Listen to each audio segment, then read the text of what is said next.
nos ponemos los anteojos violetas y hoy nos vamos a concentrar. Vieron que cuando hablamos de la colectividad LGTBIQ+, y la gente muchas veces me dice, ay, no entiendo todas las siglas. Bueno, una de las siglas, la I. Hoy nos vamos a concentrar en la I. ¿Por qué? Porque es el Día Internacional de la Visibilidad Intersex. Y como es tan importante, y esto también, encontrar pluralidad de voces en los medios de comunicación, hoy invitamos a Valeria Silva, que es intersexual mapuche, así ella se identifica. Bueno, bienvenida, ¿cómo estás? Hola, Mari Mari Compuche, Mari Mari Inca, Compu Alcutufe. ¿Cómo están ustedes? Gracias por comunicarse y gracias por ayudar también en este día a visibilizar y concientizar de qué es, no solo qué es la intersexualidad, sino también cuáles son las demandas y la lucha de este colectivo. Totalmente, bueno, por eso vamos, ¿no? Bueno, les Bien, cuento que Valeria nos habla también desde Bariloche, así como yo, así es. y bueno, viene militando, ¿no? Hace un tiempo. Bueno, me parece que es importante empezar contando, ¿no? ¿De qué hablamos cuando hablamos de la intersexualidad? Estamos hablando en primer lugar, ¿no? De diversidad de cuerpos, diversidad Claro, corporal. exacto. Está bueno que lo aclares ahí como una parte de la diversidad corporal, porque si bien se incluye la I dentro de este acrónimo de LGBTTIQ+, eh, es importante aclarar que no se trata de una identidad de género autopercibida o una identidad de orientación sexual y demás, sino que tiene que ver con un orden o con algo natural del ser humano, digamos. Algo que pasa en la naturaleza, en plantas, en animales, de manera simple y como una cuestión natural, se convierte en una patología cuando desde la moral judeo-cristiana que establece que la ciencia es la que ordena y decide qué es sexo, qué es la biología y qué es el sexo dentro de la biología humana, corrige cuerpos que, que nacemos con características que varían en sus formas o en sus denominaciones distintas a lo que se entiende como varón o como mujer. Para que la gente pueda entenderlo, es lo que antiguamente se pensaba o se decía que éramos los hermafroditas, que es como un término por ahí más próximo o que es más fácil de entenderlo, pero como personas intersexuales preferimos no usar ese término, primero porque es un término arcaico que nos deja situados en una cuestión mitológica de tiempo pasado, como que ya no existe, y segundo que decidimos o preferimos utilizar el término intersexual porque es justamente lo que el sistema médico ha establecido como término paraguas para categorizar a una cantidad de variantes de cuerpos que sin ese término podríamos estar dentro de una patología o dentro de un término categórico así de anomalía, como bien ha pensado o como lo ha pensado la medicina en todos estos años, y como desde esa mirada también, desde la medicina occidental, se ha buscado corregir estos cuerpos. O sea, cuando digo variaciones de cuerpo, me refiero a cromosomas que pueden ser los de XX o XY. Comúnmente se entiende que esos son los únicos dos, pero en realidad puede haber más variaciones de cromosomas. También variaciones de gónadas, que las gónadas serían los órganos genitales internos, que serían como los testículos o los ovarios, que en otros casos también puede aparecer lo que se llama ovotestes, que sería tejido testicular y ovárico en un mismo órgano, alojado dentro del pubis o que no hayan descendido, en el caso de testículos. Y después genitales ambiguos externos, es decir, algo que externamente es visible y que la medicina de inmediato actúa en ese caso porque lo primero que buscan hacer es corregir, entre comillas, ¿no? Digo esto, y acomodar ese cuerpo a la norma binaria de hombre y mujer para que no se salga del contexto de lo que Occidente también ha establecido que tiene que ser un orden común y público, ¿no? Como decir, bueno, 2 filas para la escuela, 2 baños, 2 celdas incluso, ¿no? En la cárcel, todo ordenado así como de manera dual y binaria para que sea de un modo más económico, creo, y hasta fácil de ordenar los cuerpos para el trabajo y la producción, ¿no?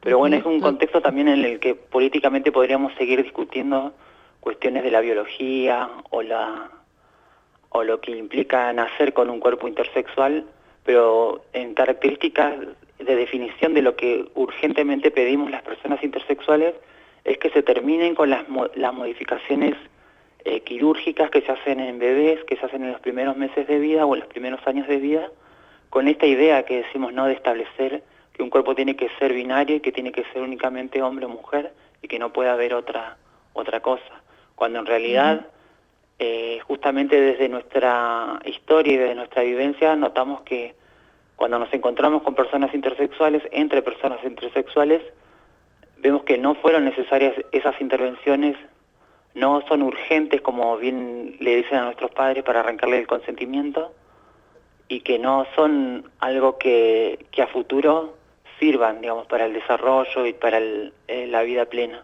Al contrario, muchas personas intersexuales quedan atadas a un sistema médico que desde muy temprana edad los medicaliza y los lleva a tener patologías de otro tipo, que nada que ver, tiene que ver con lo genital ni con la cuestión de hormonas y demás, sino que termina derivando en enfermedades de distinto típico de la piel, por ejemplo, de los huesos, que derivan justamente por toda esa medicalización. Entonces, decimos que hay que cortar con esa necesidad imperiosa que tiene el sistema médico de querer corregir, entre comillas, ¿no? Corregir nuestro Eso me cuerpo. parece una palabra, ¿no? Esto de... hay varias cosas que me parece que venimos trabajando acá, ¿no? Con anteojos violetas, nos ponemos estos anteojos y primero a deconstruir la idea de qué es normal, ¿no? Porque me parece que cuando Claro, empezamos a hablar de diversidad de cuerpos, muy pocos entran en esos parámetros, ¿no? Que hay de lo que es normal, ¿no? Entonces, acá estamos haciendo un paso más todavía y empezar a aceptar que, bueno, que hay una gran, digamos, distintas variantes, ¿no? sí, En sí, cómo puede ser un cuerpo, ¿no? Esto de cómo tener vulva y vagina, pero no tener útero y ovarios. Y la claro, lista es exacto. muy grande, ¿no? Digamos, de variables.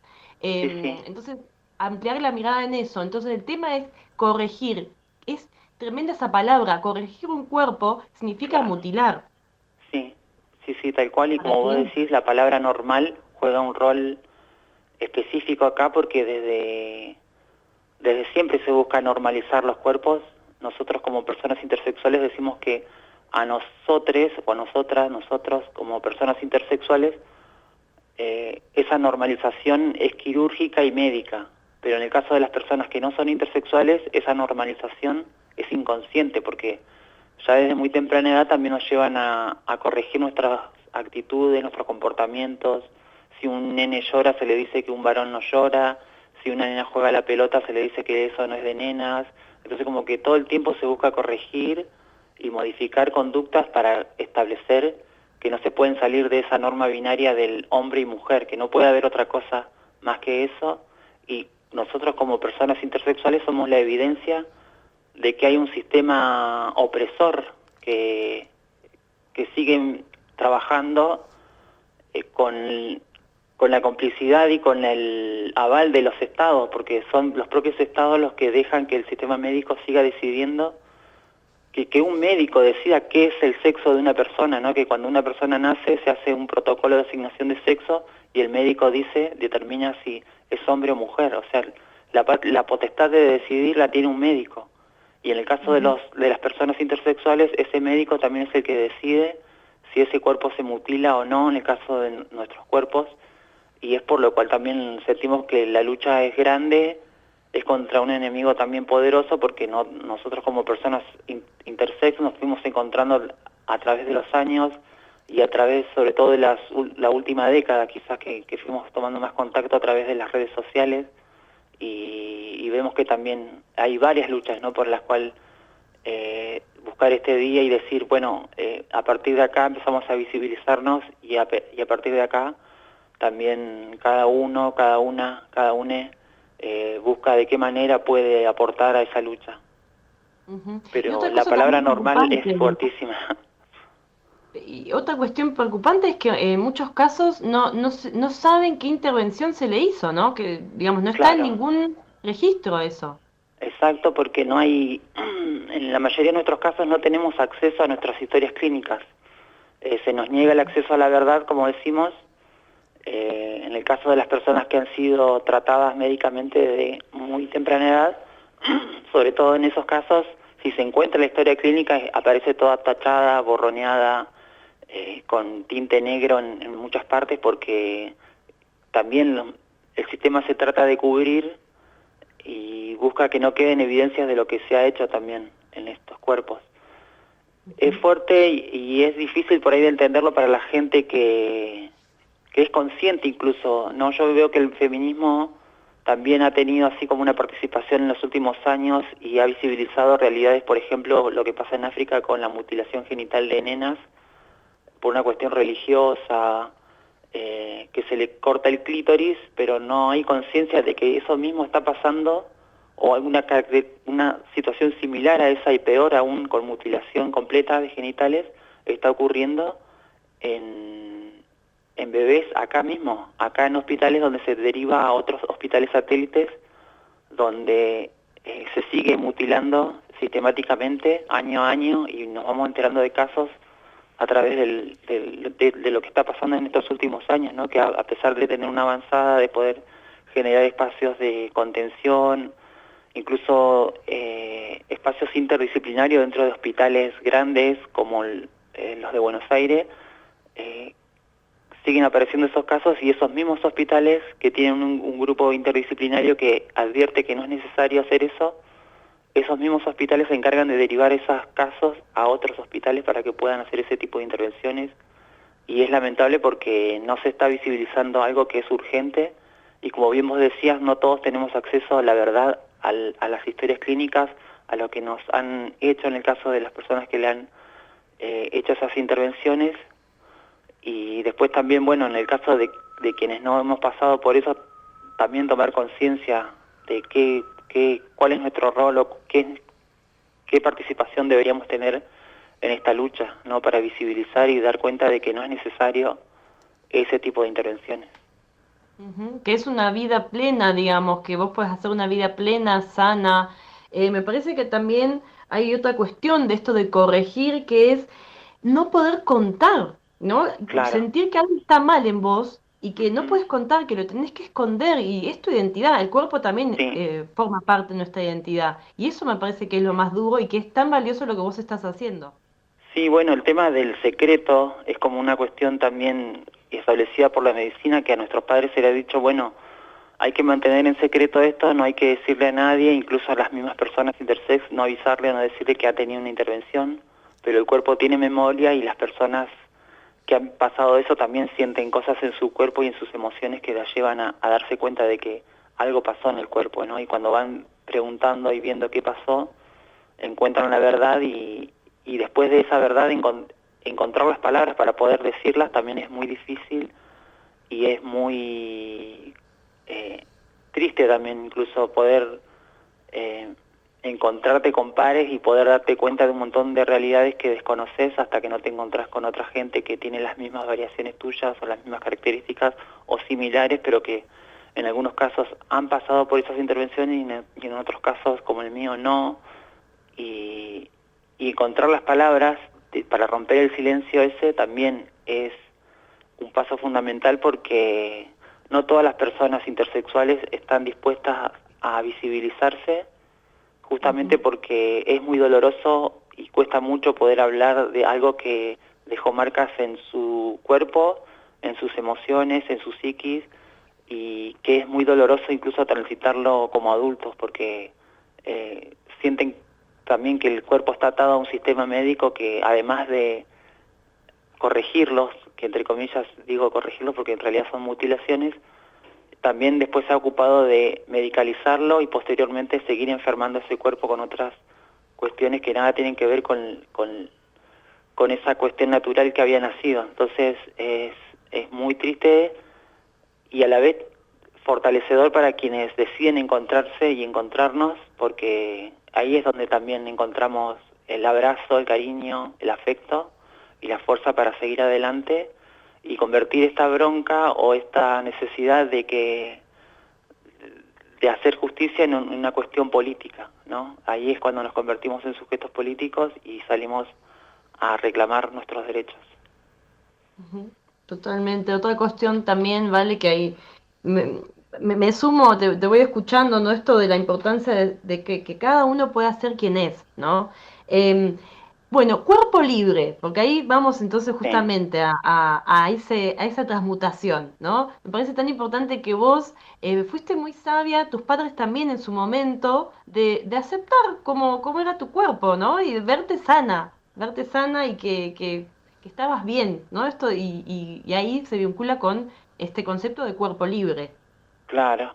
Sí, la verdad que también ha sido un caso en el que, primero por una cuestión de necesidades o urgencias económicas que estaba en ese momento en mi familia, no había la posibilidad de viajar a Buenos Aires como insistían los médicos y que decían que tenía que hacer en los primeros 2 años. Y pasado ese tiempo yo ya empecé a caminar, a hacer cosas como cualquier infancia, eh, ir al baño, jugar, subirme a un triciclo, saltar.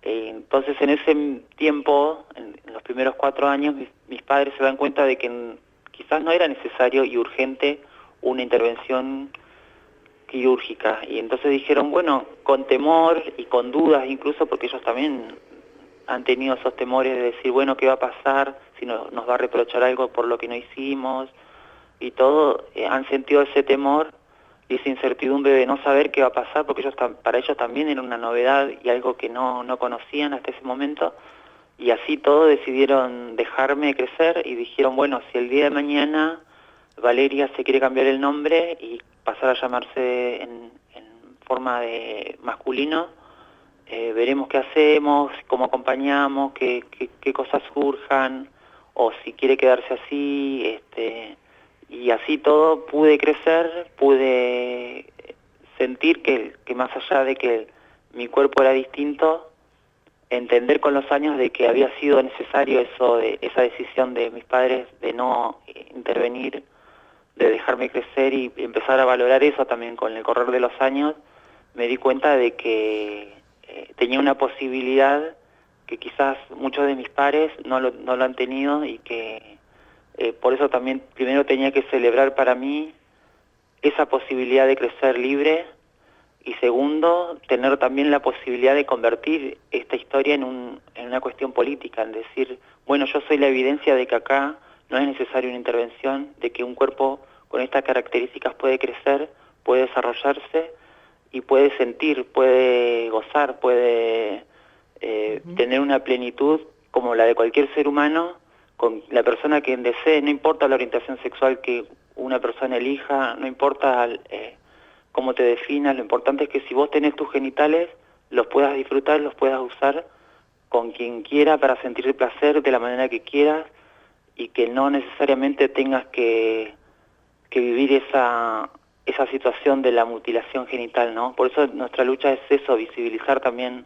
que somos una realidad corporal, más allá de la identidad de género que cada cual pueda elegir, nosotros tenemos una realidad que es natural. Ujú. Así es, bueno, Valeria, muchísimas gracias por tu testimonio tan valioso. Em, no sabemos, ¿no? Nunca quién nos puede estar escuchando y que diga, bueno, ¿no? Quizás en este momento acepte su cuerpo como es, para vivirlo Sí. con felicidad. Así que muchísimas gracias.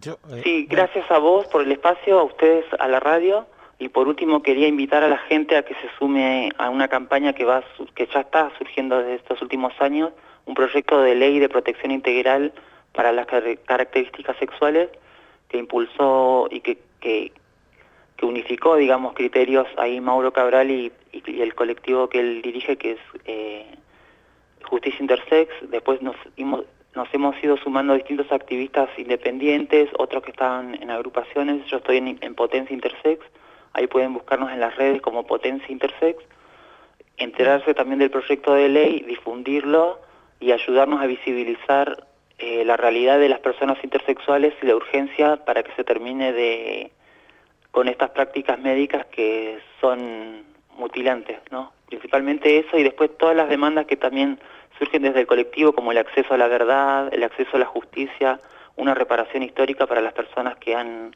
sufrido esos acontecimientos médicos y que después han tenido que vivir situaciones económicas en las cuales su familia han tenido que dejar un montón de cosas, vender propiedad, auto para mantener un cuerpo que el sistema médico se ha encargado de enfermarlo.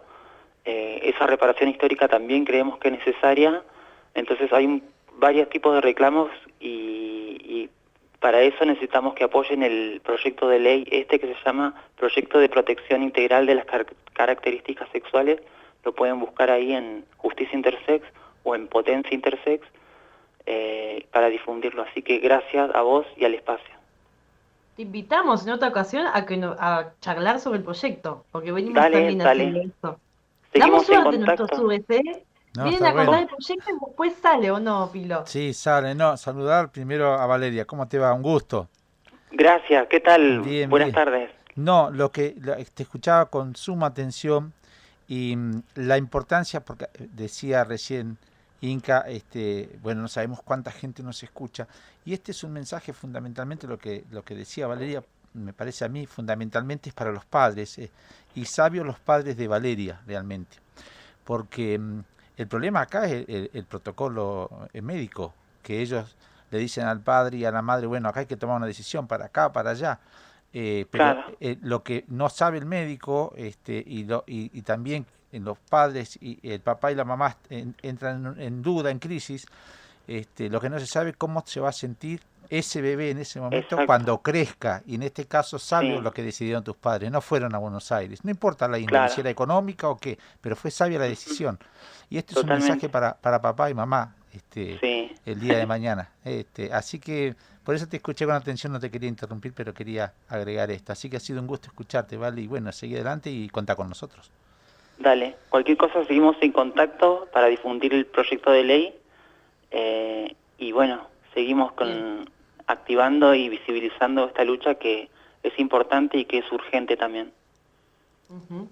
Totalmente. Bueno, un abrazo muy grande, vale. La escuchamos a Valeria Silva, desde Bariloche. Desde Bariloche.